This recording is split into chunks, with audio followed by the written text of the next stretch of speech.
கரங்களை உயர்த்தி கர்த்தரை ஸ்தோத்திரம் பண்ணுவோம். கர்த்தர் நல்லவர். அல்லேலூயா. கவனமா இருங்க. செய்திக்கு போவோம். 148ஆம் சங்கீதம் நம்ம படித்தோம். எல்லா சிருஷ்டிகளும் என்ன செய்து கர்த்தரை துதிக்குது. அவருடைய ஆர்டர் படி, மாறாத பிரமாணம், அந்த அவருடைய பிளான் படி எல்லாம் கரெக்டாக ஃபங்க்ஷன் ஆகும். அதான் நம்ம பார்த்தோம்.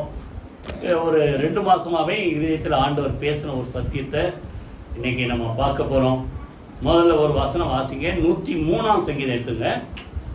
103ஆம் சங்கீதம் 19ஆம் வசனம். சங்கீதம் 103. கர்த்தர் வானங்களில் தமது சிங்காசனத்தை ஸ்தாபித்திருக்கிறார். கர்த்தர் வானங்களில் தம்முடைய சிங்காசனத்தை ஸ்தாபித்திருக்கிறார். அவருடைய ராஜரீகம் சர்வத்தையும் ஆளுகிறது. அவருடைய ராஜரீகம் சொல்லுங்க, சர்வத்தையும் ஆளுகிறது. கைகளை வைத்து கர்த்தரை ஸ்தோத்திரம் பண்ணுவோமா?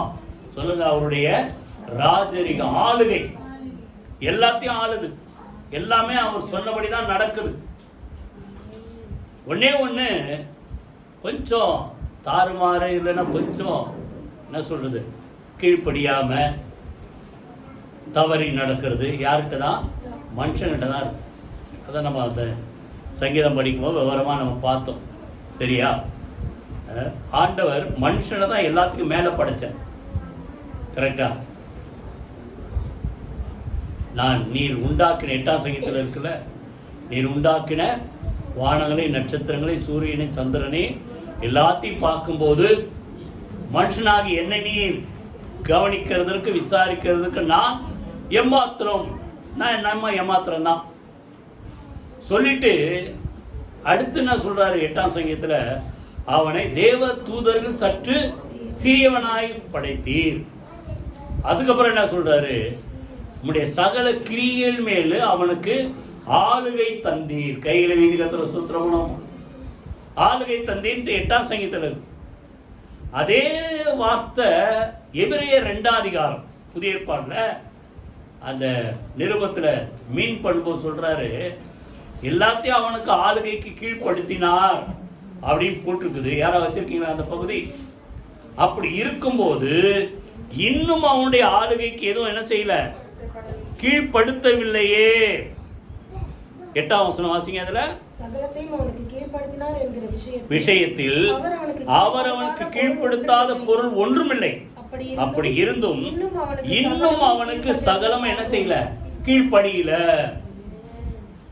புரியுதா? அப்போ எல்லாத்துக்கும் மேல சிருஷ்டிகளே பிரதானமான சிருஷ்டி யாருன்னா நம்ம தான். ஏன்னா எதையுமே அவருடைய சாயல்ல உண்டாக்கல. மனுஷனை தான் என்ன செய்தார்? நமது சாயலின்படி, நமது ரூபத்தின்படி மனிதனை உண்டாக்குவோமாக. எல்லாத்தையும் என்ன பண்ணாரு? சிருஷ்டிக்க கடவுது, பிறப்பிக்க கடவுது, ஜனிப்பிக்க கடவுது, இப்படிதான் சொன்னார். ஆனா மனுஷனை உண்டாக கடவுள் சொல்ல, ஒரு மண்ணை எடுத்து அவருடைய சாயலின்படி ஷேப் ஆக்கி அவனுடைய வாயில என்ன செய்தார்? தம்முடைய சுவாசத்தை ஊதினார். புரியுதா? மனுஷன் ஜீவாத்மாவன். அப்ப சிருஷ்டியிலே ஸ்பெஷலா ஆண்டவர் கேர் எடுத்து பண்ணது யாருன்னா மனுஷன். ஏன்னா அவன் எல்லாத்தையும் ஆளணும். நீங்கள் சகலத்தை என்ன செய்யுங்க, ஆண்டு கொள்ளுங்கன்னு சொல்லிதான் அதிகாரம் கொடுத்தார். அதான் இங்க 8ஆம் சங்கீதத்தில் படிச்சோம். புதிய ஏற்பாடுல என்ன சொல்றாரு? கீழ்பட்டு கடவுதுன்னு சொன்னாரு. ஆனா இன்னும் எதுவுமே என்ன செய்யல, கீழ்ப்படியல. காரணம் என்ன? மனுஷன் தேவனுக்கு கீழ்ப்படிஞ்சா, புரியுதா, மனுஷனுக்கு எல்லாமே என்ன செய்யும், கீழ்ப்படி. கையில வீதி கர்த்தரை ஸ்தோத்திரம் பண்ணுவோம். இன்னைக்கு அதை பார்க்க போறோம். சிருஷ்டியெல்லாம் கர்த்தர் சொன்னபடி நடக்குது. மிருகங்கள்லாம் கர்த்தர் சொன்னபடி நடக்குது. கரெக்ட் தானே? 14ஆம் அதிகாரத்துல நீ என்ன செய்யாத, முறையிடாத மோசையை பார்த்து சொல்றார். யாத்ரா 14ஆம் அதிகாரம். உன் கோலை எடுத்து செங்கடலுக்கு நேரம் என்ன செய்ய, உயர்த்து. சமுத்திரம் என்ன செய்யும்? 2ஆ பழக்கம். அந்த கடல் நடுவில், சமுத்திரத்து நடுவில், செங்கடல் நடுவில் பாதை உண்டாகும். ஜனங்கள் வெட்டாந்தரையில் நடக்கிற மாதிரி சமுத்திரத்துக்குள்ள நடப்பாங்க. கோலை உயர்த்தின உடனே கடல் என்ன செய்தது? 2ஆ படுது. அவ்வளோ அகலத்தில் ஜனங்க என்ன பண்ணாங்க? கடந்து போனா. அதோடு நிறுத்தினாரா? திருப்பி எகிப்துடைய சேனை, சத்துரு பார்வோன் சேனை துரத்திக்கிட்டு வருது. இப்ப நீ என்ன பண்ணு, இந்த பக்கத்துல கோலை உயர்த்தினோடனே பிரிந்த கடல் ஒன்றானது. துரத்திக்கிட்டு வந்த எகிப்துடைய சேனை கடல்ல அமிழ்ந்து மாண்டு. இப்போ பாருங்க, கடலை வச்சு எவ்வளவு அற்புதம், காற்றை வச்சு அற்புதம் செஞ்சார்ல. என்ன 11ஆம் அதிகாரத்துல என்ன செய்யல, மண்ணா மனசுக்கு வெறுப்பா இருக்குது, இறைச்சி இல்லையே, மச்சம் இல்லையே, அது இல்லையே, இது இல்லையே அப்படின்னு உடனே ஆண்டவர் போய் கோபம் வருது. இருந்தாலும் என்ன பண்ணாரு, அவங்க ஆசையை திருப்தி ஆக்கும்படி சொல்றாரு. 30 நாள் 1 மாசம் சாப்பிட்டாங்களாம். அந்த அளவுக்கு காடைகள் அவர்களுக்கு பாளையத்தை சுத்தி இடுப்பளவு உயரத்துக்கு வந்து ஃபில் ஆயிடுச்சு. எப்படி? காற்றை அனுப்பினார். ஒரு பாட்டு கூட பாடும், வனாந்திரமோ வாடாதே மனமே என்ன செய்வார், காடை அனுப்புவார். புரியுது? அப்போ நல்லா கவனிங்க, காற்றை வச்சு எவ்வளோ நடத்தும், கடலை வச்சு எவ்வளோ அற்புதம். எலியா 1 ராஜாக்கள் 17ஆம் அதிகாரத்துல 3 வருஷம் பஞ்சம் சொல்லிட்டாரு. சொன்னவர் உயிரோடு இருந்தாதான் அடுத்து ஜெபம் பண்ணி பஞ்சம் நீங்கணும். அப்போ அவரை உயிரோடு காப்பாத்துறதுக்கு என்ன பண்ணாரு, காகங்களை கட்டளையிட்டார். காக்கா என்ன பண்ணுச்சு, சாயந்தரமும் காலையிலேயும் சாயந்தரமும் 2 வேளை அவனுக்கு சாப்பாடு, அப்பமும் இறைச்சியும் கொண்டு வந்து தவறாம கொடுக்குது. எத்தனை பேர் புரியுது பாத்தீங்களா? இப்போ எல்லாமே அவர் சொன்னபடி நடக்குது. எல்லாமே அவர் சொன்னபடி காட்டு, கடல், காக்கால இருந்து பெரிய பெரிய ஜீவன் வரைக்கும் அவர் சொன்னபடி நடக்குது. அதை தான் இன்னைக்கு நம்ம என்ன செய்ய போறோம், பார்க்க போறோம். ஒரு 3 நிறைய இருக்குது, 3 விஷயம் நம்ம பார்க்க போறோம். இதெல்லாம் கீழ்ப்படிது. ஆனா மனுஷன் என்ன செய்யல, கீழ்ப்படிது. எல்லாம் அவர் கீழ்ப்படுத்தினார் போட்டிருக்குது. அது நமக்கு கீழ்ப்படியணும்னா நம்ம முதல்ல யாரு கீழ்ப்படியணும், அதான் நல்லா புரிஞ்சுங்க. உங்க பிள்ளைங்க, திருப்பி நான் அடிக்கடி சொல்ற வார்த்தை, உங்க பிள்ளைங்க உங்களுக்கு கீழ்ப்படியணும்னா உங்களுக்கு மேல ஒருத்தர் இருக்கிறாங்க. ஒருவேளை பெற்றோர் இருந்தா பெற்றோர், உங்க பெற்றோருக்கு நீங்க கீழ்ப்படிங்க. எல்லாத்துக்கும் மேல தேவனுக்கு நீங்க கீழ்ப்படிஞ்சா உங்களுக்கு உங்க பிள்ளைங்க கீழ்ப்படி.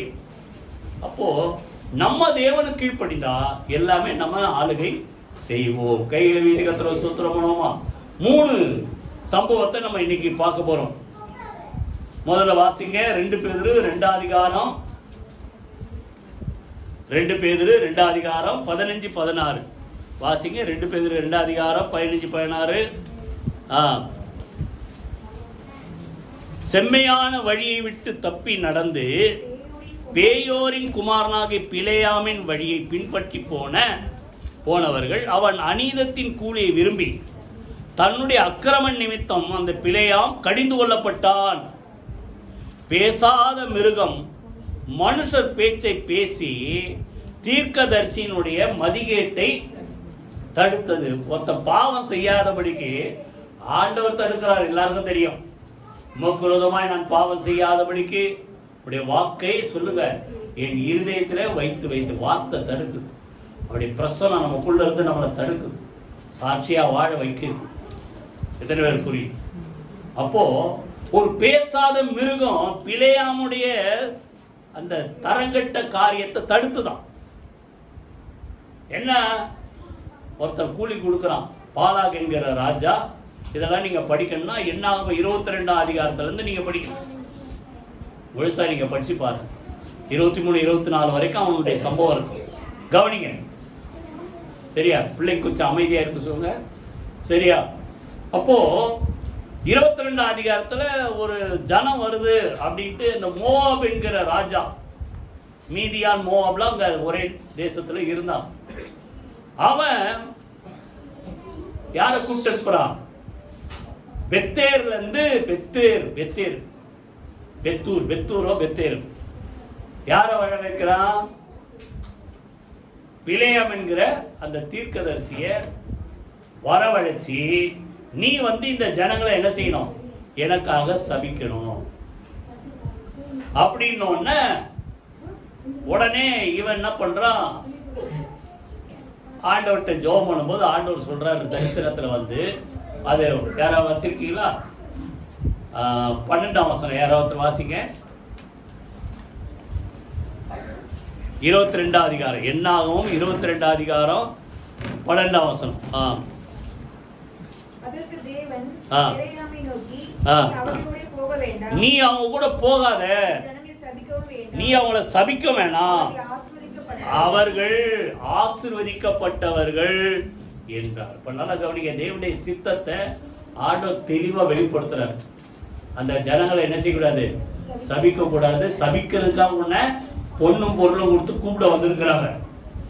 அவங்கள என்ன செய்யக்கூடாது, போகக்கூடாது, அவங்கள சபிக்க கூடாது. ஏன்னா அவங்க ஆசீர்வதிக்கப்பட்டவர். இதில் நிறைய விஷயம் இருக்கு சொல்லலாம். இந்த ஒரு சம்பவத்தை வச்சே ஃபுல்லா சொல்லலாம். இப்ப நல்லா கவனிங்க, உங்களுக்கு விரோதமா யார் என்ன சபிக்கணும், என்ன செய்யணும், புரியுதா? அதுலதான் என்ன தான் சொல்றாரு, இஸ்ரவேலுக்கு விரோதமான மந்திரவாதம் இல்லை, யாக்கோபுக்கு விரோதமான குறி சொல்லுதல் இல்லை. 23:23 புரியுதா? அப்போ யார பேர்பட்ட ஆளை கொண்டு வந்தாலும் உங்களை சபிப்பதற்கோ உங்களை அழிப்பதற்கோ தேவன் என்ன செய்ய மாட்டார் சொல்லுங்க, இடம் கொடுக்க மாட்டார். காரணம் என்ன தெரியுமா? தேவன் நம்ம மேல அன்பா இருக்கு.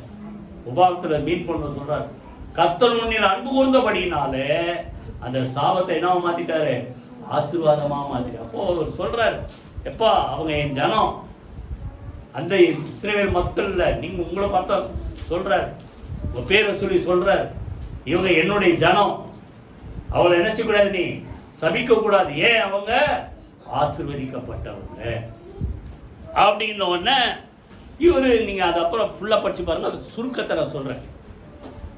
இவரு உடனே அந்த ஆட்களை கூப்பிட்டு, மீதியானின் மூப்பரை கூப்பிட்டு, பொண்ணு பெருளிய வந்துங்க, எல்லாத்தையும் எடுத்துன்னு போயிடுங்கப்பா, உங்க கூட நான் வரமாட்டேன். கர்த்தர் என்ன செய்ய சொல்லிட்டாரு, அவருடைய திட்டத்தை சித்தத்தை வெளிப்படுத்திட்டாரு. அவங்க ஆசீர்வதிக்கப்பட்டவங்க, அவங்க அவளை என்ன செய்யக்கூடாது, சபிக்க கூடாது அப்படின்ட்டு சொல்லி திருப்பி அனுப்பிட்டார். திருப்பி அனுப்பின உடனே இவங்க அந்த பாலாக் என்கிற ராஜா கிட்ட வந்து பதில் சொல்லிட்டாங்க.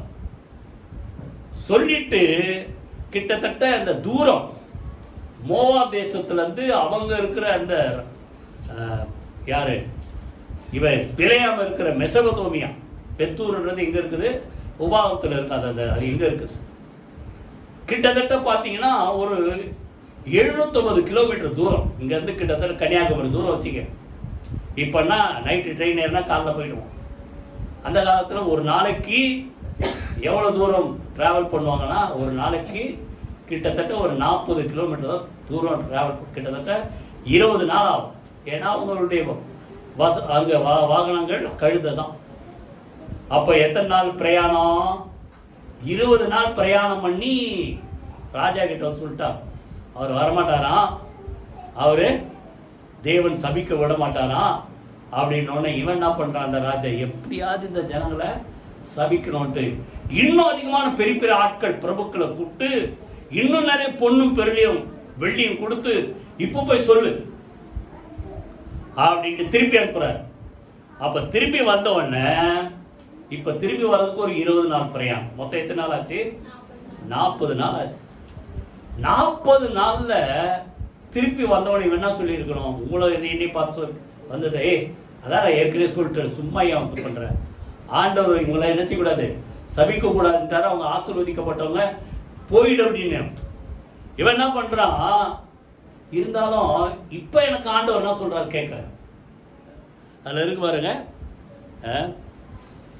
19ஆம் வசனம், ஆகிலும் கர்த்தர் இனிமேல் எனக்கு என்ன சொல்லுவார் என்பதை நான் அறியும்படிக்கு நீங்களும் இந்த ராத்திரி இங்கே தங்கி இருங்க, வெயிட் பண்ணுப்பா, நான் ஜெபம் பண்ணிட்டு வரேன். ஆண்டவர் இப்ப என்ன சொல்லு, இப்ப என்ன சொல்றது, எப்போ ஒண்ணுதான், ஆண்டவர் சொன்னதுதான், சொன்னதை என்ன செய்கிறது இல்ல மாற்றுவதற்கு அவர் மனுபுத்திரன் அல்ல. புரியுதா? அப்போ என்னதான் பொண்ணும் பொருளும் கொண்டு வந்தாலும் சபிக்க விட மாட்டார். ஆனா இவனுக்கு ஆசை, 40 நாள்ல மனசு மாறிடுச்சு, இன்னும் நிறைய வந்திருக்குதே. சரி இப்ப என்ன பண்ணலான்னு உடனே ஆண்டவரை மனசுல இருக்கிற அந்த பொருளாசையை புரிஞ்சுக்கிட்டு வந்தா போ, ஆனா நான் சொல்றதுதான் செய்யணும்னு உடனே, அதாவது அரை மனசா ஆண்டவர் அனுப்புறாரு, போப்பா போ, என்ன நடக்குது பார்க்கலான்னு உடனே அவன் போன உடனே அங்க போட்டிருக்கு பாருங்க ஒரு வார்த்தை, 22ஆம் வசனம் வாசிங்க. அவன் போகிறதுனாலே தேவனுக்கு கோபம் உண்டது, கர்த்தருடைய தூதனானவர் வழியிலே அவனுக்கு எதிராளியாக நின்றார். பின்னால 23ல கர்த்தருடைய தூதனானவர் உருவின பட்டயத்தை தம்முடைய கையிலே பிடித்து கொண்டு வழியிலே நிற்கிறதை கழுத பார்க்குது. இவன் கண்ணுக்கு தெரியல. ஒரு சில நேரத்துல கழுத கண்ணுக்கு தெரியுது ஆண்டவர், யார் கண்ணுக்கு தெரிய மாட்டேங்குது? மனுஷன் கண்ணுக்கு தெரிய மாட்டேங்குது. ஏன்? அவனுக்கு மனசுல ஒரு பொருளாசை, கண்ணை மறைக்குதுன்னு. என்னது இதெல்லாம் கண்ணை மறைக்குதா சொல்றீங்கல்ல, அதை போல கண்ணை மறைக்குது. யாரை மறைச்சிட்டாரு? ஆண்டவர் அவனே மறைச்சிட்டார். அந்த ஆசை அவனை தடுக்குது. அப்படிதானே? உங்கள் பாவங்கள் தேவன் உங்களுக்கு செவி கொடுக்காதபடிக்கு அவருடைய முகத்தை உங்களுக்கு என்ன செய்யுது? மறைக்கிறது. இருக்குதா? ஏசாயா 57ல எரேமியா 5 அதிகாரத்தெல்லாம் இருக்குது. நல்லா புரிஞ்சுங்க. இப்போ எப்பவுமே பாருங்க, கழுத கண்ணுக்கு தெரியுது. பொதுவாகவே கழுதைய ஆண்டவர் அந்த அளவுக்கு மதிக்கல. இப்போ சமீபத்தில் நான் அந்த பைபிள் திருப்பி படிக்கும்போது எரேமியால போன வாரம் படித்தேன். எரேமியா படிக்கும்போது அதில் இருக்குது ஒரு வார்த்தை 2ஆம் அதிகாரத்தில், வேகமா காற்றை உட்கொள்ளுகிற மதவெறி கொண்ட காட்டுக்கள் அப்படின்ற 2 அந்த வசனத்தை நோட் பண்ணிங்க. எரேமியால 2:24. அப்போ இந்த கழுதையை பத்தி ஆண்டவருடைய கணிப்பு இப்படி, அது என்ன செய்யாது? கீழ்ப்படியாது, அடங்காது. இன்னைக்கு கூட நிறைய பேர் சொல்றாங்க, அடங்காத கழுதையா இருக்கிறீங்க பிள்ளைங்களை சொல்றீங்களா? அப்ப நல்லா கவனிங்க, அது அடங்காது. ஆனா இப்போ அடங்காத கழுத கண்ணுக்கு யார் தெரியுது? புரிஞ்சுதான் சொல்லுங்க, நல்லா கேட்குறீங்களா? அடங்காத கழுத கண்ணுக்கு ஆண்டவர் தெரிகிறாரு. அடங்கி நடக்க வேண்டிய மனுஷன் கண்ணுக்கு ஆண்டவர் தெரியல. கையில பட்டயத்தை வச்சு அவனை கொலை பண்ற நிற்கிறார். ஏன்னா தேவ சித்தத்துக்கு அவன் என்ன செய்யல? கீழ்ப்படியில. நல்ல பாட்டு பாடும், நான் அடிக்கடி பாடும். வண்டியில் போக பாடுவேன், ஜோமனவ பாடுவேன். எங்கேயா ரொம்ப நேரம் யாருக்கா வெயிட் பண்றேன்னா அங்க பாடிட்டே இந்த பாட்டு, தேவ சித்தம் நிறைவேற. புரியுதா? அப்போ இவன் தேவ சித்தத்தை மீறின ஒரு மனுஷன். நீங்க சொல்லலாம், போல் அவர் தானே சொன்னாரு. நல்லா கவனிங்க, சித்தத்துல 2 இருக்குது. எங்க பாஸ்டர் அதை அருமையா என்ன செய்வார்? அதை வித்தியாசப்படுத்தி சொல்லுவார். 2 வில், பெர்ஃபெக்ட் வில் சொல்லுங்க. அது என்னது? தேவனுடைய பரிபூர்ண சித்தம். 2வது பெர்மிசிவ் வில். நீ ரொம்ப அடம் பிடிச்சினா சரி போப்பா அப்படின்றாங்கல்ல ஒரு பிள்ளைங்க, அடம் சரி போ அப்படின்றீங்களா, அது பெர்மிசிவ். புரியுதா? தேவ சித்தம் இதான். அவங்க ஆசீர்வதிக்கப்பட்டவங்க, அவங்களை என்ன செய்யக்கூடாது? சபிக்க கூடாது. இதான் தேவனுடைய பரிபூர்ணமான சித்தம். ஆனா அதை நீ ஏத்துக்காம எல்லாம் வந்திருக்கிறாங்க, நிறைய வந்திருக்குது.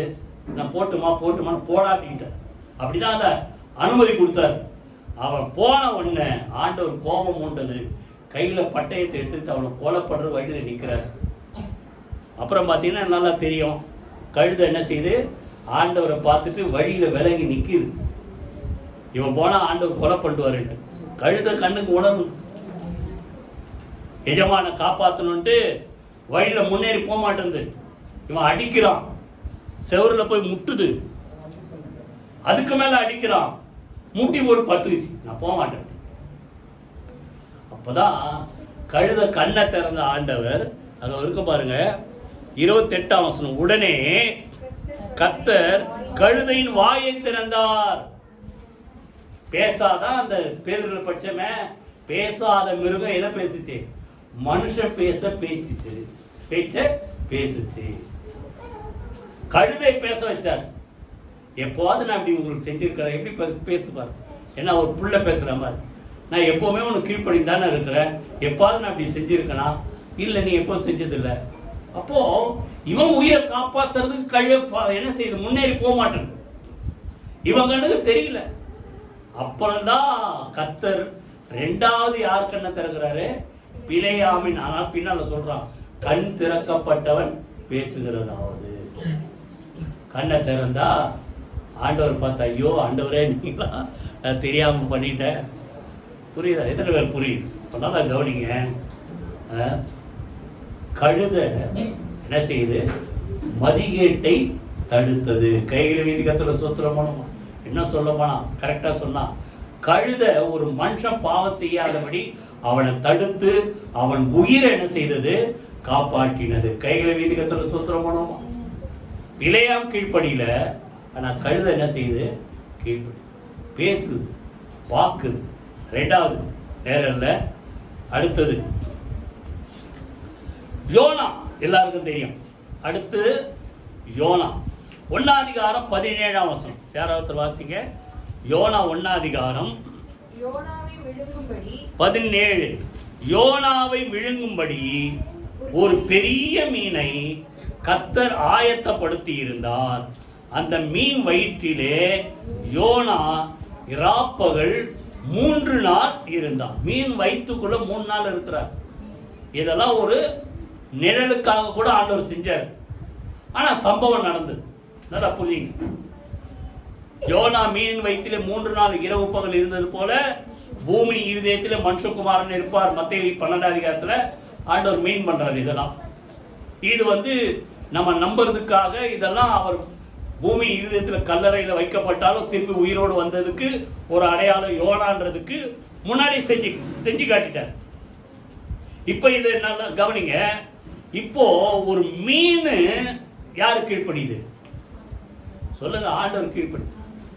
அந்த கரையில அவனை தூக்கி கடல்ல தூக்கி போட்டான். கடல்ல தூக்கி போட்டவனை அவனை காப்பாத்துறதுக்கு ஏதோ ஒரு படகு அனுப்பலாம்ல, இல்ல ஒரு சின்ன ஏதோ ஒன்று அனுப்பலாம். ஆண்டவர் எதை அனுப்புறாரு? ஒரு பெரிய மீனை அனுப்புறாரு. அது என்ன பண்ணிச்சு? அவனை விழுங்கி 3 நாள் அவனை வயிற்றுக்குள்ளே வச்சுக்குது. நிஜமா யோசிச்சு பாருங்க. இதெல்லாம் நடக்காத அதிசயம். மீனுக்குள்ள போச்சுன்னா அது என்ன பண்ணும்? அடுத்தது முதல்ல வந்த ஆகாரத்தை சாப்பிட செய்யும், ஜீரணிக்க முயற்சிக்கும்.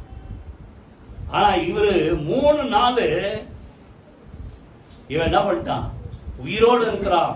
அந்த மீனுக்கும் கஷ்டம். எப்படி இருக்கும்ல? கல்ல முழுனா மாதிரி உள்ள ஒருத்தர் இருக்கிறான். என்னடா ஆண்டவர் அந்த அவனை சாப்பிட விடல மீனுக்கு. இது எவ்வளவு யோசிச்சு பாருங்க. இதெல்லாம் ஆகாரம் கொடுத்தாரு. ஆகாரம் கொடுத்தோம் நல்லா சாப்பிடுவோம்ல, செரிக்கணும்ல. ஆனா செரிக்க விடல மீனை.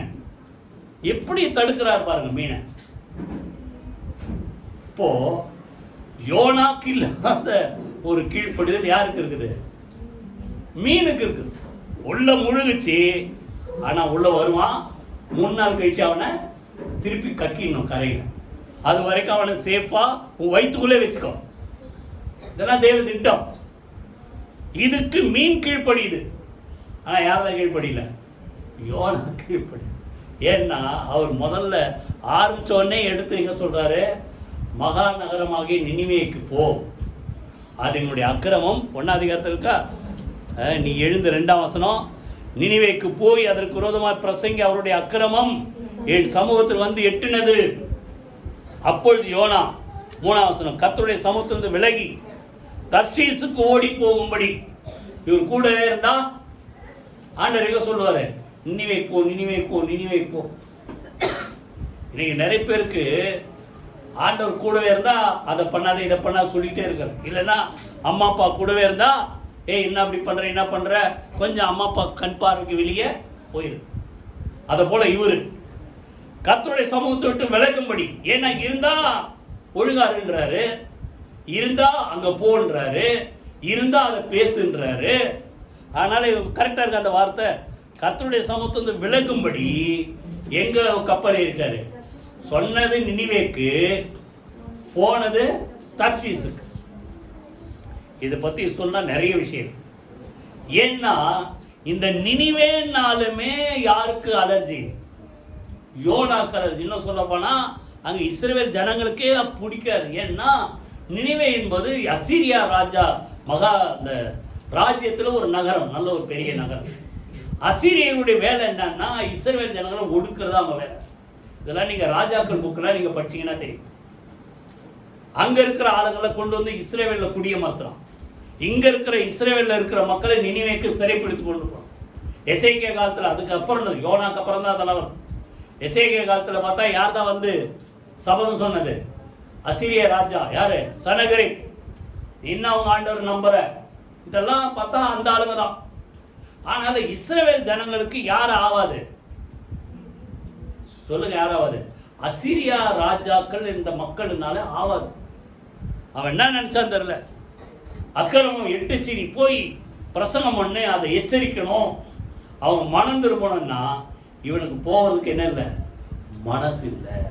புரியுதா? அப்ப நல்லா கவனிங்க. உங்க இஷ்டத்தின்படிலாம் ஆண்டவர் உங்களுக்கு காரியத்தை சொல்ல மாட்டார். நிறைய பேர் என்னது, என்னை பிடிச்சதா, தாவீது என்ன சொல்றாரு, எனக்கு பிடிச்சது செய்யணும்னு சொல்றாரு. உமக்கு சொல்லுங்க, உமக்கு பிரியமானதை செய்ய எனக்கு என்ன செய்யுங்க, போதித்தருளும். 143 சங்கீதம். நல்ல ஆவி என்னை செம்மையான வழியிலே நடத்துவாராக. அப்போ இவனுக்கு பிடிக்காதது ஒண்ணு சொல்றாரு, நீ போய் அந்த ஜனங்களை. ஏன்னா அந்த அசிரியா மக்கள் மேலே ஆண்டவர் என்ன பண்ணியிருக்காரு, இரக்கம் பாராட்டி அவங்க மனம் திரும்பணும். அந்த காலத்துல 120,000 பேர், அதாவது 1,20,000 பேர் அங்க இருக்கிறாங்க. அந்த மக்கள் மேல கர்த்தர் என்ன செய்தார், மனமிறங்கி அவங்கள வார்ன் பண்ணு அப்படின்றார்.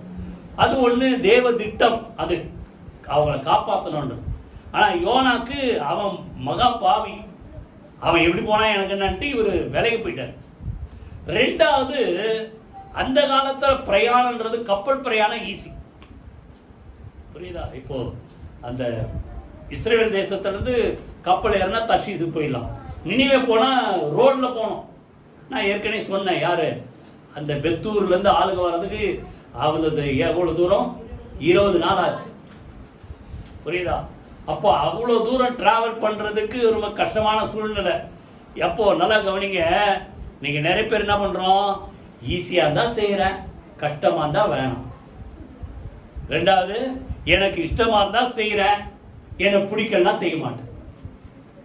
இப்படியா இருக்கிறத சொல்லுங்க. எதுவா இருந்தாலும் தெய்வ சித்தத்துக்கு என்ன செய்யணும் சொல்லுங்க, கீழ்ப்படி. ஒரு மீன் தெய்வ சித்தத்துக்கு கீழ்ப்படி. பிற்காலத்துல ஆண்டவர் ஒருத்தர் பூமியில வைக்கப்படுவார், அதுக்கு ஒரு அடையாளமா ஒரு சம்பவம் நடக்கணுன்றதுக்கு அந்த திட்டத்தை மீன் மூலமா கர்த்தர் செய்யறார். புரியுதா? அதுக்கப்புறம் பார்த்தா இவர் விலகி போயிட்டாரு. ஆனா பார்த்தா அந்த இவர் போக விட்டாரா? எப்பவுமே நல்லா கவனிங்க, தேவ சித்தத்துக்கு நீங்க கீழ்ப்படுகிற வரைக்கும் உங்க வாழ்க்கையில போராட்டம் இருந்தா. கடல் கொந்தளிக்குது. இவனால கப்பல்ல இருக்கிற அத்தனை பேரும் பயந்து நடுங்குறாங்க. உடனே சீட்டு போடுறது படிச்சு பாருங்க. அப்புறம் சீட்டு போட்டு பாக்குறாங்க, யாரால இப்படி வந்து பார்த்தா கரெக்டா கண்டுபிடிச்சிட்டாங்க. யாரால? யோனாவால. எப்பா என்னப்பா பண்ண? நான் தேவனுக்கு பயந்து நடக்கிறவன் தான், இருந்தாலும் ஆண்டவர் சொன்னது கீழ்ப்படியாம இப்படி நான் எஸ்கேப் ஆகி வந்துட்டேன். சுருக்கமா சொல்றேன், இதெல்லாம் எஸ்கேப் ஆகி வந்துட்டோன்னு. இப்போ இதெல்லாம் பண்ணோம், கடல் கொந்தளிப்பு அமர்த்தணும், ஆண்டவர் கோபம் தீரணும். என்ன பண்ணோம், என்ன தூக்கி கடல்ல போட்டுருங்க. உடனே தூக்கி போடல, அவங்க ஜோமணி பயந்து நடுங்கிட்டு, ஐயோ ஒரு மனுஷனை தூக்கி கடல்ல போடுறோமே. அவனுக்கு இருக்கிற ஒரு பயபக்தி கூட யாருக்கு இல்லை, கர்த்தருடைய ஊழியத்தை செய்யற அவனுக்கு என்ன இல்லை. புரியுதா? தூக்கி கடல்ல போட்ட உடனே அதுக்கப்புறம் ஒரு பொருத்தனை வேற பண்ண, ஆண்டவரே இந்த பாவத்தை எங்க மேல சுமத்தாதீங்கன்னு உடனே ஆண்டவர் அப்பதான் ஒரு பெரிய மீனுக்கு கட்டளை இடுகிறார். உடனே அது முழுங்கிச்சு, திருப்பி உள்ள போய் மனம் திரும்பி ஜெபம் பண்றார். அதான் 2ஆம் அதிகாரம். இப்ப நல்லா கவனிங்க, நல்லா இருக்கும் போதே நீங்க ஜெபம் பண்ணி தேவசத்துக்கு கீழ்ப்படிந்தா போராட்டமே இல்லை. எத்தனை பேர் புரியுது? கீழ்ப்படி இல்லைன்னா போராட்டம் தான். அப்பதான் மனம் திரும்பி ஆண்டவரே அப்படின்ட்டு 2ஆம் அதிகாரம் முழுசும் அவனுடைய ஜெபம். எப்ப ஜெபம் பண்றாரு? மீன் வயிற்றுல இருந்து ஜெபம் பண்றாரு. ஆனா உங்களுக்கு என்ன பண்றது இல்ல, சும்மா இருந்தாலே ஜெபம் பண்றதுக்கு என்ன இல்லைன்றீங்க, முடியல. ஜெபம் பண்ணணும்னு நினைச்சாலே பண்ணவே முடியல. மீன் வயிற்றுல இருந்து ஒரு ஆள் என்ன பண்ண முடியும் சொல்லுங்க? ஜெபம் பண்ண முடியல. அது சும்மாவா இருக்கும் மீன்? அதுக்கு ஒரு வயிற்று வலி. ஆனா உள்ள எதை முழுவன தெரியல, அது என்னமோ பண்ணி பாக்குது இவன் எப்படி சரிக்கணும்ட்டு. அப்ப இவன் இங்க உருடுகிறன்னு இருப்பா, இதான் கற்பனையில. ஆனாலும் ஒரு ஜெபம் பண்றார். அதுக்கப்புறம் பார்த்தா மீனை பண்ணிச்சு, கரையில கக்குச்சு. இப்போ சொல்றாரு, விட்டார் ஆண்டவர். 3ஆம் அதிகாரம் முதல் வசனத்தை திரும்பி கர்த்தருடைய வார்த்தை உண்டாகி, இப்ப எங்க போ, வேற எங்கே போகல, தர்ஷீசுக்கு போக சொல்ல. இப்ப எங்கதான் போனோம்? நினிவேக்கு தான் போனோம். இதை ஒழுங்கா போயிருந்தா மீன் வயிற்றுக்கும் போக தேவையில்லை. அவங்க என்னென்னலாம் வந்ததோ தெரியல அவனுக்கு. மீனுக்கும் கஷ்டம், கப்பல்ல இருந்தவனுக்கும் கஷ்டம், அவனுக்கு தான் கஷ்டம். அப்போ ஒரு ஆள் கீழ்ப்படியலைன்னா எத்தனை பேர் கஷ்டம், எத்தனை பேர் புரியுது? அந்த குடும்பத்துக்கே கஷ்டம். புரியுதா? நல்லா கவனிங்க. இப்போ சொல்ற திருப்பி போய் பிரசங்கம் பண்ணு. இவனுக்கு வேண்டா வெறுப்புல ஒரே சின்ன ஒரு பிரசங்கம், வேண்டா வெறுப்புல சொல்றாரு 40 நாள் ஆக போதியா, இந்த ஊர் என்ன பண்ண போகுது, அழிய போகுது, அவ்வளவுதான். 40 நாள் உண்டு, இந்த நகரம் கவிழ்க்கப்பட்டு போகுன்ட்டு வேண்டா வெறுப்பா ஒரு பிரசங்கம் பண்ண உடனே அந்த பிரசங்கத்தை கேட்டு அந்த ஊர் மக்கள் மணந்து போயிட்டான். என்ன நடக்குது சொல்றாரு பாருங்க. மேலும் 7ஆம் வசனம் 3:7 ராஜா தானும் தன் பிரதானிகளும் நிர்ணயம் பண்ணின கட்டளையாக நினிவேயில் எங்கும் மனுஷரும் மிருகங்களும் மாடுகளும் ஆடுகளும் ஒன்றும் ருசி பாராதிருக்கும் மேயாமலும் தண்ணீர் குடியாமலும் உபவாசம் இருக்கிறாங்க, ராஜால இருந்து மிருகங்க வரைக்கும். அப்போ கர்த்தருக்கு பயப்படுற பயம் எல்லாருக்கும் இருக்குது. இதெல்லாம் பார்த்தா ஆண்டவர் சொல்றாரு, இவங்களை கொஞ்சம் வான் பண்ணா இவங்க மனம் திரும்புவான்னு நினைச்சுதா நினிவேக்கு போய் என்ன செய், அவங்க போய் அந்த மக்களுக்கு பாவத்தை உணர்த்தி என்ன செய், பிரசங்கம் பண்ணு. இவர் கீழ்ப்படிய மாட்டேன்னு எஸ்கேப் ஆகி போனாலும் திருப்பியும் அதே இடத்துக்கு அனுப்புறாரு. அதே போல அந்த மக்கள் மனம் திரும்பினாங்க. பின்னால எல்லாம் நிறைய விஷயம் இருக்கு, நான் அதை விட்டுறேன். ஒரே ஒரு வார்த்தை சொல்றாரு, வலது கைக்கும் இடது கைக்கும். அந்த ஆமனுக்கு செடி அழிஞ்சிச்சுன்னு பாக்குறீங்க, வலது கைக்கும் இடது கைக்கும் வித்தியாசம் அறியாத 120,000 பேருக்கு அதிகமான மக்களுக்கு நான் இரக்கம் பாராட்டாம இருப்பேனா? கையில வேண்டி கத்துற சோத்திரமானுங்க. ஆனால நீங்க சொந்த விருப்பு வெறுப்பு எதையும் பார்க்காது. நான் ஏற்கனவே 2 வாரம் முன்னாடி சொன்னேன், உங்களால முடிஞ்ச வரைக்கும் எல்லாருக்கும் யாரை பத்தி சொல்லுங்க, சொல்லுங்க. சொன்னா இல்லையா? எத்தனை பேருக்கு சொன்னீங்க? எல்லாருக்கும் சொல்லுங்க. உங்க கூட எவ்வளவு பேர் இருக்கிறாங்க, சொந்தக்காரங்க, கூட பிறந்தவங்க, குடும்பத்துல ஃப்ரெண்ட்ஸ் எவ்வளவு பேர் இருக்கிறாங்க, சொல்லுங்க. இதே போல இவர் சொன்ன அந்த வேண்டா வெறுப்பான ஒரு சின்ன பிரசங்கத்துக்கு மனம் திரும்பினாங்க. அத்தனை மக்களும் காப்பாற்றப்பட்டார்கள். கைகளை வைத்து கத்துற சூத்திரமான முதல்ல யாரை பார்த்தோம்? கழுதை. பிழையாமுக்கு மேல கழுதை கீழ்ப்படிச்சு. யோனாக்கு மேல யார் கீழ்ப்படிச்சது? மீன் கீழ்ப்படிச்சு. கடைசியா ஒண்ணு பார்த்து முடிச்சிருவோம். 1 சாமுவேல் 6 அதிகாரம் 1 சாமுவேல் 6 அதிகாரம் 12ஆம் வசனம். யார் ஒருத்தர் வாசிங்க. 1 சாமுவேல் 6:12. அப்பொழுது அந்த பசுக்கள், இது என்னது? 2 பசு கவு பசுக்கள் பெத்ஷிமேசுக்கு போகிற வழியிலே செவ்வையாய் போய் வலது இடது பக்கம் விலகாமல் பெரும் பாதையான நேர் வழியாய் கூப்பிட்டு கொண்டே நடந்தது. இதுவும் பார்த்தா பெரிய விஷயம், சுருக்கமா புரியுற மாதிரி சொல்றேன். என்னாச்சு? இஸ்ரவேல் ஜனங்க வழி விலகி போயிட்டாங்க. ஆண்டவருக்கு விரோதமா பாவம் செய்தபடினாலே பெலிஸ்தரோடு யுத்தம் வந்தவன தோற்கடிக்கப்பட்டாங்க. இல்ல 3ஆம் அதிகாரத்துல இருந்து நீங்க படிச்சா புரியும். 1 சாமுவேல் 3ஆம் அதிகாரத்துல இருந்து படிச்சா புரியும். 4ஆம் அதிகாரத்துல யுத்தம் வருது, தோற்கடிக்கப்பட்டார்கள். தேவனுடைய பெட்டியே புடிச்சுன்னு போயிட்டான் 3ஆம் அதிகாரம். அடுத்து 4ஆம் அதிகாரத்துல தேவனுடைய பெட்டியை கொண்டு போய் எங்க வைக்கிறாங்க? 5ஆம் அதிகாரத்துல அவனுடைய கோயில கொண்டு போய் வைக்கிறான். தாகோன், அந்த அவங்களுடைய தெய்வம். தாகோன் கோயில கொண்டு போய் வச்சா காலில் கதவை திறந்து பார்க்குறாங்க. தாகோன் அந்த தேவனுடைய பெட்டி, உடன்படிக்கை பெட்டி முன்பாக தாகோன் என்ன பண்ணிச்சான்? மல்லாக்க என்ன செய்யுதுதான் சொல்லுங்க, விழுந்து கிடந்தது. அடுத்த நாள் என்ன பண்றாங்க? திருப்பி அதை நிமிர்த்தி முகம் குப்புற விழுந்து கிடந்து மல்லாக்கள். அடுத்தது திருப்பி நிமிர்த்தி வச்சுட்டு அடுத்த நாள் வந்து பார்த்தா என்னாச்சு? தாகோன் சுக்கு நூறா உடைக்கப்பட்டு தலை ஒரு பக்கம், கை கால் ஒரு பக்கம், உடம்பு மாத்திரம் மீதி. உடனே பயந்து அந்த தேவனுடைய உடன்படிக்கை விட்டு என்ன பண்றது தெரியலையே அப்படின்ட்டு ஏதோ ஒரு ஊருக்கு போறாங்க. எந்த ஊரு? அஸ்தோத். 6ஆம் வசனத்துல 5:6 அஸ்தோத்ன்ற ஊருக்கு எடுத்துன்னு போனா அங்க இருந்தா இந்த ஊருக்கு அந்த உடன்படிக்கை பெட்டி வந்ததால ஆண்டவர் அந்த ஊர் மக்கள் என்ன பண்ணாராம்? வாதையினால் வாதித்தார். என்ன போட்டிருக்காங்க? அதன் எல்லையில் இருக்கிறவர்களை, அதன் ஜனங்களை மூல வியாதியினால் வாதித்தார். இப்போ உடனே எல்லாருக்கும் பயம் வந்துச்சு. இந்த உடன்படிக்கை பெட்டியை கொண்டு போய் எங்க வச்சா? கோயிலில் வச்சா அந்த விக்கிரகம் என்ன வச்சு சுக்குநூறா உடஞ்சி கிடக்குது. இந்த ஊர்ல கொண்டு போய் வச்சா அந்த ஊர்ல ஒரே வாதை உண்டாகுது, வியாதி வருது, என்ன பண்ற தெரியலையே அப்படின்ட்டு அடுத்து இன்னொரு ஊருக்கு கொண்டு போனா அவங்க பயப்படுறாங்க. பாருங்க, அதுல இருக்கும் பாருங்க.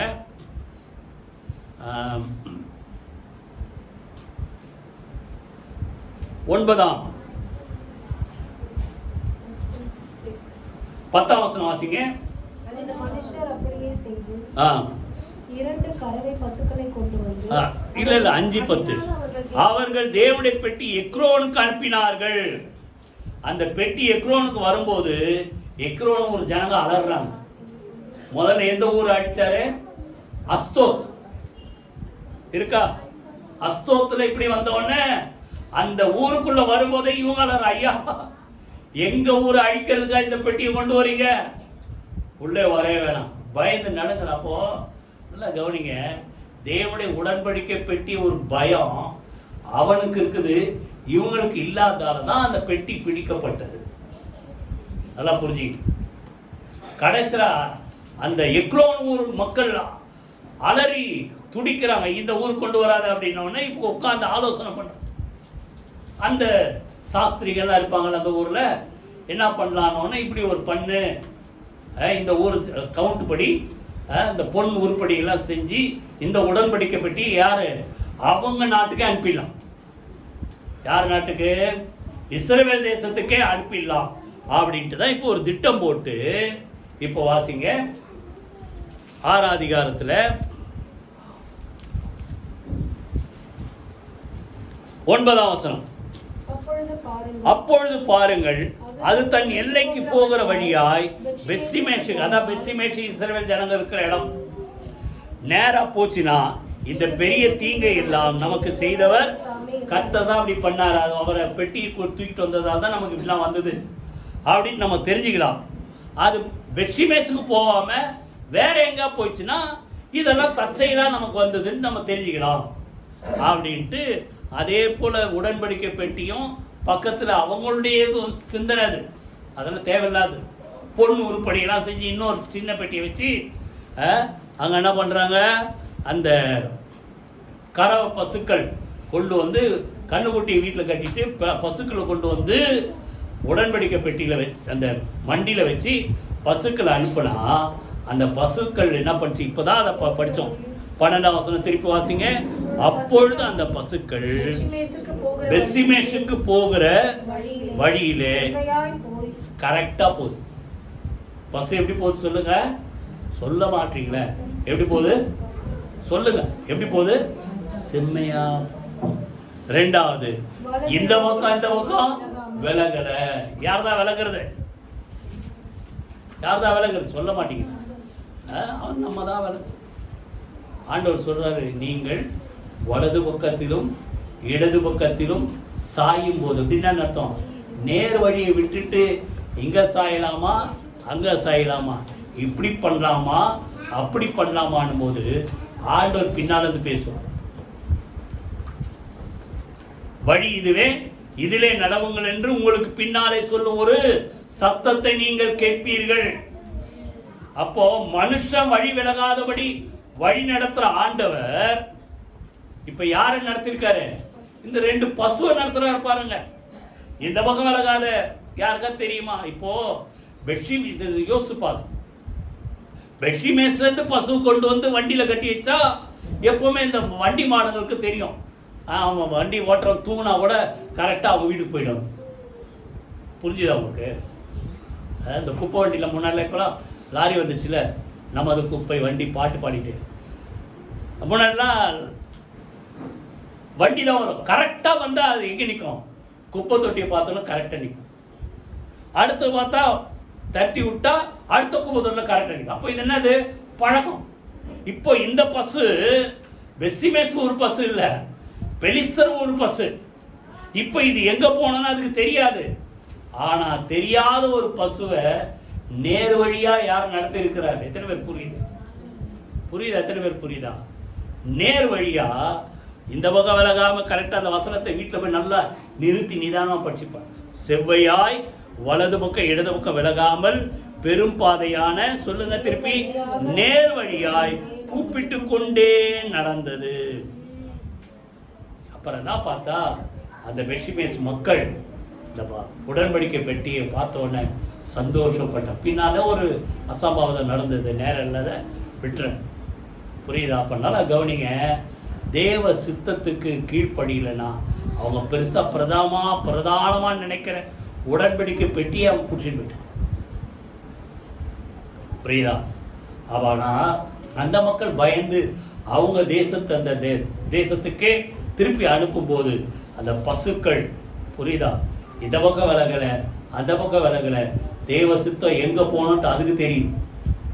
எங்க போனோம், என்ன பாட்டு போனோம், எங்கு செல்ல வேண்டும், என்ன சொல்ல வேண்டும், வழி நடத்தும் ஆவியானவர். கையில வீதிக்கத்துல சூத்திரம், எங்க போனோம், என்ன பேசணும், என்ன செய்யணும், அவர் சொல்றபடி நடங்க. பசுக்கள் நேர்வழியாய் நடந்த. ஆண்டவர் சொல்றார், பிரயோஜனமானவைகளை உனக்கு நான் போதித்து நீ நடக்க வேண்டிய வழியில உன்னை நடத்துகிற உன் தேவனாகிய கர்த்தர் நான். ஏசாயா 48:17. அதே போல எரேமியால ஒரு வார்த்தை சொல்றாரு, வழியில நின்று பூர்வ பாதை எதுன்னு கேட்டு விசாரிச்சு நல்ல வழி எதுன்னு பார்த்து அதுல நடங்க. அப்பதான் உங்க ஆத்துமாக்களுக்கு என்ன உண்டாகும், இளைப்பாறுதல் உண்டாகும். இப்பெல்லாம் சிக்னல் வந்துச்சு, ரெட் போட்டா நின்னுடணும், எல்லோ போட்டா ஸ்டார்ட் பண்ணணும், கிரீன் போட்டா போலாம். பழைய காலத்துல சிக்னல் நிறைய இல்லாது. நான் சின்ன வயசுல இருக்கும்போது ஒரு போர்டு தான் இருக்கும், ஜங்ஷன்ல ஒரு போர்டு இருக்கும். என்ன board? Stop, listen, proceed. Stop, listen, go. நில், கவனி, புறப்படு. இதான் ஆண்டவர் சொல்றாரு. இஷ்டம் போல நடக்காத, நில்லு. இங்க பார்க்குற மாதிரி விசாரி, இந்த வழி நல்ல வழியா கெட்ட வழியா, போனா நான் நல்லா இருப்பேனா மாட்டிக்க வேணா. புரியுதா உங்களுக்கு? இதெல்லாம் பார்த்து நல்ல வழி எதுவென்று பார்த்து விசாரித்து அதிலே நடங்க. அப்போ உங்களுடைய ஆத்துமாக்களுக்கு என்ன உண்டாக, சொல்லுங்க, இளைப்பாறுதல் உண்டாகும். ஆனா அவங்க என்ன சொல்றாங்கன்னா, எரேமியா 6:16 சொல்றாரு, நாங்களோ அதுல நடக்க மாட்டோம்ன்றாங்க. புரியுதா? இஸ்ரவேல் மக்கள் வழி தவறினார்கள். ஆனா அந்த பசு என்ன செய்யல, சொல்லுங்க, வழி தவறாம நேர் வழியில நடக்கிறது. கைகளை வேதிக்கத்தோட சூத்திர பாருங்க. நம்ம மேல இருக்கணும்னா நீங்க மேல இருக்கிற ஆண்டவருக்கு என்ன செய்யுங்க, சொல்ற வார்த்தை எல்லாவற்றுக்கும் என்ன செய்யுங்க, கீழ்ப்படிங்க. இதெல்லாம் பார்த்து கழுத, மீன், அடுத்தது பசு, இப்படி நிறைய இருக்குது. நேரம் எல்லாம் முடிக்கிற. எல்லாரும் எழுதுங்கள், கர்த்தரை ஸ்தோத்திரம் பண்ணி ஜெபம் பண்ணுவோமா? ஹல்லேலூயா. சிருஷ்டிகள் எல்லாம் கர்த்தரை சேவிக்கிறது. சிருஷ்டிகள் எல்லாம் அவருடைய சித்தத்தின்படி அவர் சொன்ன பாதையிலே நடக்கிறது. அந்த வழியில நம்ம நடந்தா நம்முடைய ஆத்துமாக்களுக்கு என்ன உண்டு, இளைப்பாறுதல் உண்டு. கரங்களை வைத்தி அப்படியே கர்த்தரை துதிப்போம், கர்த்தரை ஸ்தோத்திரம் பண்ணுவோமா? ஆண்டவரே, உமக்கு நாங்கள் நன்றி செலுத்துறோம் தகப்பனே. அகில உலக சிருஷ்டிகளும் உம்மை சேவிக்கிறது. நீர் சொன்ன அந்த பிரமாணத்தின்படி நேர் நியமித்த ஓட்டத்துல ஒழுங்கா ஓடுகிறது ஆண்டவரே. இதெல்லாம் பார்த்து நாங்களுடைய பாதையிலே வார்த்தைப்படி நடக்க எங்களை நாங்கள் ஒப்பு கொடுக்கிறோம். ஒரு கழுத ஒரு மனுஷன் பாவம் செய்யாதபடி தடை செய்தது. ஒரு கழுத பேசுச்சு. ஒரு மீன் தேவ திட்டத்துக்கு சித்தத்துக்கு கீழ்ப்படிந்து நடந்தது. பசுக்கள் நேர்வழியா நடந்தது. ஆண்டவரே, வழி விலகி போகாதபடி நல்ல வழியில எங்கள் ஒவ்வொருவரை கர்த்தர் சொல்லுங்க, நடத்துவீரா, நடத்துவீரா. வார்த்தையின்படி ஜீவிக்க எங்களை ஒப்பு கொடுக்கிறோம். கர்த்தர் ஆசீர்வதிப்பீரா. இயேசு கிறிஸ்துவின் ஜீவனுள்ள ஜெயமுள்ள நாமத்தில் ஜெபிக்கிறோம் நல்ல பிதாவே. ஆமென், ஆமென். நம்முடைய கர்த்தராகிய இயேசு கிறிஸ்துவின் கிருபையும் பிதாவாகிய தேவனுடைய அன்பும் பரிசுத்த ஆவியானவருடைய அந்யோன்ய ஐக்கியம் நம் அனைவரோடும் சகல பரிசுத்த அனைவரோடும் ஆண்டவராகிய இயேசு கிறிஸ்து வருகமட்டு இருப்பதாக. ஆமென். என் ஆத்துமாவே கர்த்தரை ஸ்தோத்திரி, என் முழுவதுமே என்னுடைய பரிசுத்த நாமத்தை ஸ்தோத்திரி. என் ஆத்துமாவே கர்த்தரை ஸ்தோத்திரி, அவர் செய்த சகல உபகாரங்களை மறவாதே. ஆமென், ஆமென். God bless you.